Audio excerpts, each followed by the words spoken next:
Dólar batendo R$ 6, a bolsa afundando 5% em 2 dias, com ações caindo mais de 20%. Taxa Selic sendo precificada a 14,5% em 2025. Mas afinal, o que está acontecendo com o mercado essa semana? O Brasil quebrou, vai quebrar? Vem comigo que nesse vídeo eu vou te explicar tudo o que você precisa saber.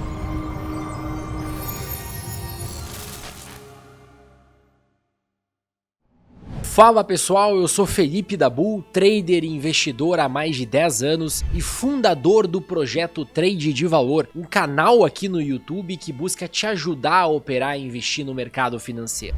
Pessoal, a situação tá feia. No momento que eu tô gravando esse vídeo para você, numa sexta-feira, dia 29 de novembro de 2024, o mercado tá num banho de sangue. O benchmark índice Bovespa já cai mais de 5% só nos 2 últimos pregões. O índice de Small Caps, que representa as empresas menores da nossa bolsa, já cai mais de 8% e tem muita ação acumulando queda de 2 dígitos na semana, algumas delas chegando a cair mais de 20%. O dólar atingiu recorde histórico, furando a barreira dos R$ 6, mas o que mais impressiona é o movimento dos juros futuros. Todos os contratos disparam e o mercado já está deixando implícito que espera uma Selic de 14,5% no final de 2025. Isso tudo está acontecendo porque o mercado estava esperando o tal do pacote fiscal, em que o governo, em teoria, iria apresentar cortes de gastos ainda em 2024 para tentar equilibrar as contas públicas. Mas ao invés disso, o governo resolveu anunciar a isenção de imposto de renda para quem ganha até R$ 5.000, com impacto negativo nas contas públicas. O corte de gastos ficou para 2025 e 2026 e o mercado se frustrou. Veja bem, eu quero deixar algo bem claro aqui. Eu acho que todo mundo que está me assistindo aqui é a favor de isentar quem ganha R$ 5.000 de pagar imposto de renda. Eu acho um verdadeiro absurdo quem ganha mais de 2 salários mínimos ter que pagar imposto de renda.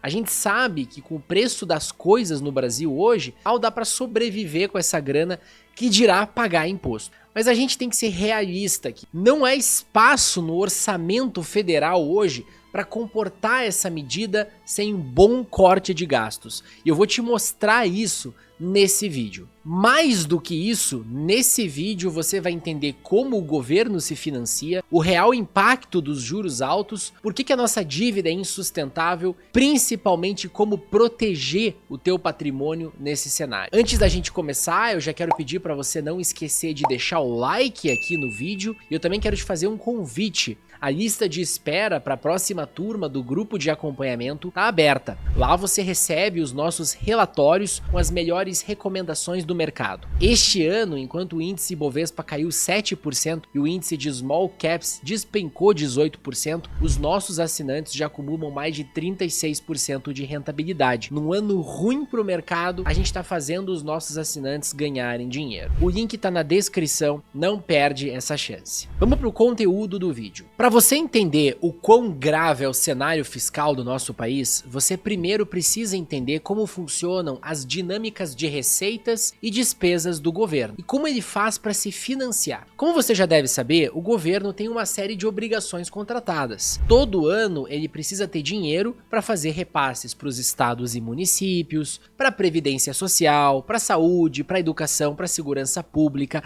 para assistência social, enfim, tudo que a gente já tá careca de saber. E para honrar esses compromissos, o governo conta com algumas fontes de receitas, como por exemplo, os impostos arrecadados e o lucro que pode vir das empresas estatais. O problema é que muitas vezes a conta não fecha. A arrecadação somada aos repasses das estatais, quando elas têm lucro, não é o suficiente para ele arcar com as despesas. Nesse caso, o governo recorre a uma outra forma de arrecadar recurso: a emissão de títulos da dívida pública. Esses títulos nada mais são do que pedaços de papel onde está escrito lá que o governo se compromete a pagar o montante que ele pegou emprestado, corrigido por uma taxa de juros num determinado período, para quem for o detentor, ou seja, o dono desses títulos. Aí ele vai lá e vende esses mesmos títulos para o mercado. E aqui, pessoal, é muito importante a gente esclarecer quem que é o mercado.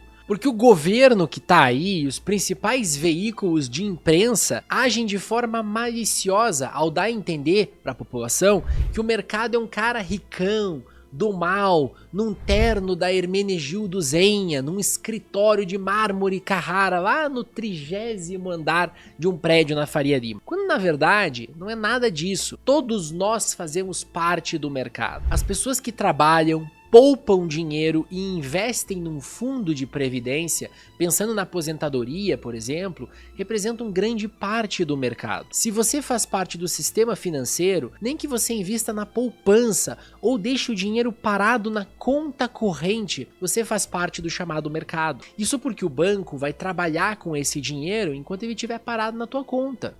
Se você algum dia já contraiu um financiamento imobiliário, um financiamento de automóvel, um empréstimo pessoal, você faz parte do mercado. É simples assim. É verdade que existem pessoas que têm muito dinheiro e que detêm títulos da dívida pública, mas essas pessoas representam apenas uma parcela do mercado. A grande maioria dos detentores da dívida pública são pessoas normais, que têm o seu dinheiro em algum fundo de previdência ou no banco. E aí é o seguinte, além de financiar o governo comprando os títulos que ele emite, o mercado também é quem define quais vão ser as taxas de juros, a remuneração desses títulos públicos. Ele faz isso através da percepção de risco. Se o governo se mostra responsável, evitando gastar mais dinheiro do que ele arrecada, a percepção de risco vai ser baixa e as taxas de juros exigidas pelo mercado vão ser mais baixas. Agora, se o governo mostra zero comprometimento com as contas públicas, a percepção de risco aumenta e o mercado vai exigir taxas de juros cada vez maiores para comprar os títulos públicos. Isso interfere até mesmo nas decisões que o Banco Central toma na hora de fazer política monetária e definir qual vai ser a nossa taxa Selic, que influencia toda a dinâmica de consumo e investimento do país. Se os juros futuros sinalizam cautela, o Banco Central é obrigado a calibrar sua política monetária, subindo a taxa Selic para conter pressões inflacionárias. Isso desacelera, pessoal, a economia como um todo, pois desincentiva o investimento. Por que eu vou investir o meu dinheiro numa atividade produtiva, tomar risco, me estressar, sendo que eu posso simplesmente emprestar dinheiro para o governo a um juro alto e correr muito menos risco? Quanto menos investimento no setor produtivo, menos empregos, diretamente e indiretamente. Quanto menos emprego, menos renda. Entende como é que funciona essa dinâmica econômica? Eu vou te dar um exemplo real que eu vivenciei essa semana. Conversando com um familiar meu, que eu não via há muito tempo, eu perguntei para ele como estava o projeto de um prédio que ele tinha feito e que estava previsto para começar a sair do papel no início do ano que vem. Ele me respondeu que conversou com os sócios dele e eles decidiram esperar um pouco para executar o projeto. Eu perguntei o porquê e ele me respondeu o seguinte: com o juro alto desse jeito e provavelmente subindo mais no ano que vem, tem que pensar bem se vale a pena tomar esse risco. Aí eu fiquei pensando, olha o impacto que uma simples taxa tem na tomada de decisão do setor produtivo. A construção de um prédio desses ia empregar centenas de pessoas diretamente e milhares de pessoas indiretamente, gerando mais renda e mais consumo. Mas ao invés disso, o dinheiro desse familiar e dos sócios dele tá lá nos títulos públicos. Agora, se o governo vira as costas para o compromisso fiscal, fica brigando com o mercado e ainda tenta impor esse papel de vilão a ele, todo o potencial produtivo vai por água abaixo. E isso não é do interesse de ninguém. Agora, para você entender o tamanho do problema, quando a gente teve lá a transição de governo, foi criado o tal do arcabouço fiscal, que nada mais são do que regras que estabelecem quanto o governo pode gastar e metas fiscais. Foi prometido até então que o governo iria entregar um déficit zero nas contas públicas. Foi prometido até então que o governo iria entregar um déficit zero nas contas públicas até o final de 2024. Ou seja, o governo ia conseguir fechar a conta, arrecadar a mesma quantidade de dinheiro que iria gastar até o final desse ano. Também estava prometido que o governo, a partir de 2025, iria começar a gerar superávit na ordem de 0,5% do PIB, e em 2026, superávit de 1% do PIB. Você consegue perceber isso através da linha amarela do gráfico que está aparecendo aí na tua tela. O tempo foi passando, a gente foi vendo novos dados referentes às contas públicas, o tempo foi passando, a gente foi vendo novos dados referentes às contas públicas saindo e foi ficando claro que essa promessa não ia ser cumprida. Ainda assim, o governo insistiu que ia ter déficit zero em 2024 e fez um leve ajuste lá nas metas do arcabouço, estimando que em 2025 não ia mais ter superávit. Em 2026, o superávit ia ser bem pequenininho, cerca de 0,25% do PIB, como está representado na linha vermelha aí do teu gráfico. Isso foi lá em meados de abril e o mercado já chiou. Os juros futuros subiram, o dólar subiu, a bolsa caiu. Ainda assim, nada numa magnitude tão expressiva. Afinal, o mercado esperava um déficit na ordem de 0,6% do PIB esse ano e 0,7% no ano que vem, 0,5% em 2026, como você pode ver na linha azul clara aí do teu gráfico. A linha azul escura, pessoal, é a realidade. Números reais, sem considerar nenhuma estimativa de mercado. Esse ano está próximo de terminar e o déficit já está em 2,2% do PIB. Aí eu te pergunto, que tipo de credibilidade o governo passa fazendo isso? Tu entende agora o porquê dessa birra por parte do mercado? Todas as promessas não são levadas a sério e o mercado cansou. O mercado jogou a toalha e está exigindo um prêmio cada vez maior para financiar o governo. E ele faz isso porque ele entende que o crescimento da dívida do governo é insustentável. O mercado não é burro, pessoal. O mercado não é trouxa. Hoje, mais da metade do orçamento federal vai para pagar juro da dívida. Estamos falando de mais de 2,6 trilhões de reais. São mais de 7 bilhões por dia, sem contar que o perfil da dívida pública federal nunca esteve tão ruim.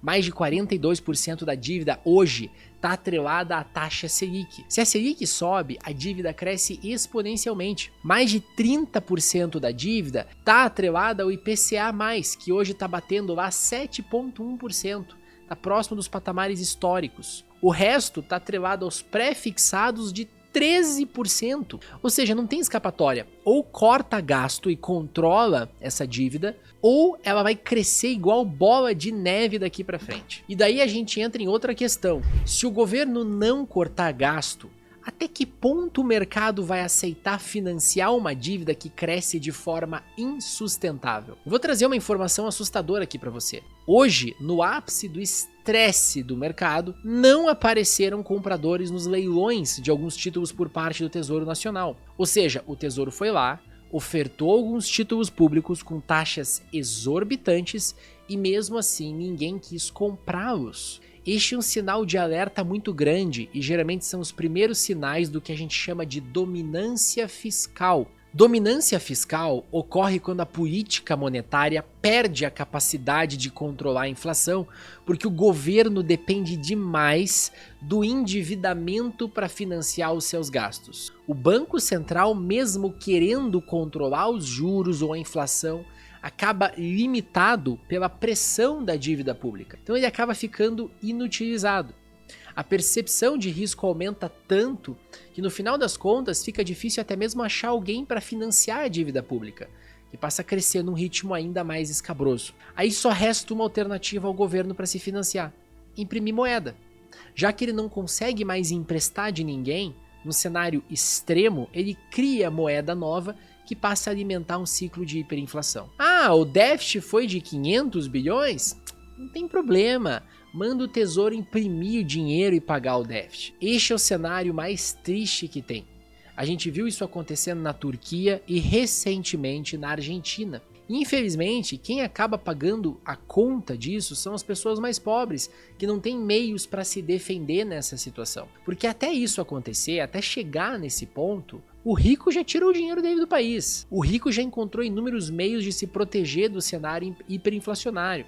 Então, sempre que você escutar esse papinho de que o mercado é um vilão e que o governo está cuidando dos mais pobres, está cuidando do social, peitando o mercado e virando as costas para os ajustes fiscais, saiba que é balela, é papo furado. A austeridade fiscal é a verdadeira política social. Assumir responsabilidade por cuidar do balanço das contas públicas beneficia todo mundo, principalmente quem está nas classes mais baixas.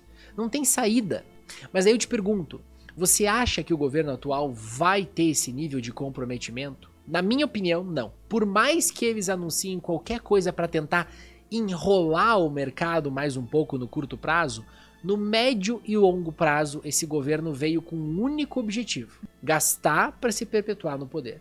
Ano que vem começa a campanha para 2026 e eu duvido, olha, vocês podem me cobrar aqui, eu duvido que saia algum corte de gastos significativo. Muito pelo contrário, eu acho que o que a gente vai ver cada vez mais são anúncios de medidas populistas e que devem implodir cada vez mais as contas públicas. Tá, Felipe, mas e agora? O que eu vou fazer? Eu não posso aguardar passivamente tudo isso acontecer sem fazer nada. Concordo 100%. E é por isso que eu pretendo te dar um direcionamento aqui nesse vídeo. Na minha opinião, existem duas soluções que o investidor comum pode adotar para buscar proteção nesses cenários. Primeira solução: dolarizar parte do seu patrimônio. E aqui eu não estou falando apenas de comprar dólares e deixar lá na conta parado. Embora isso seja válido, eu estou falando de investir em ativos atrelados ao dólar, como ações de empresas americanas, ETFs globais ou até mesmo os REITs, que são os fundos imobiliários americanos.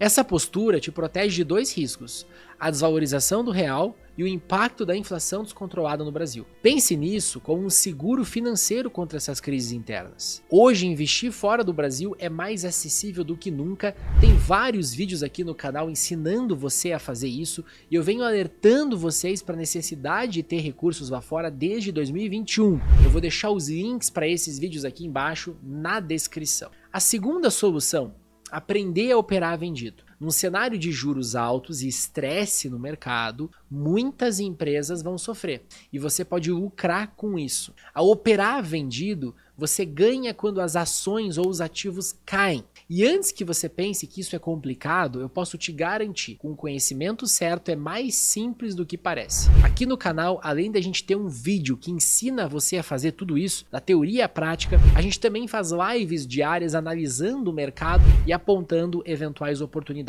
Por conta disso, já se inscreve aqui embaixo. Então, pessoal, por hoje é só. O cenário é desafiador, mas também traz oportunidades para quem sabe se proteger e agir estrategicamente. Dolarizar o teu patrimônio e aprender a operar vendido são passos essenciais para você enfrentar o que está por vir. E se você quiser meu suporte da minha equipe para atravessar esse momento com segurança e rentabilidade, entra na lista de espera do grupo de acompanhamento. O link vai estar aqui embaixo na descrição. Lembre-se, este ano, enquanto o Ibovespa caiu, os nossos assinantes já lucraram mais de 36%.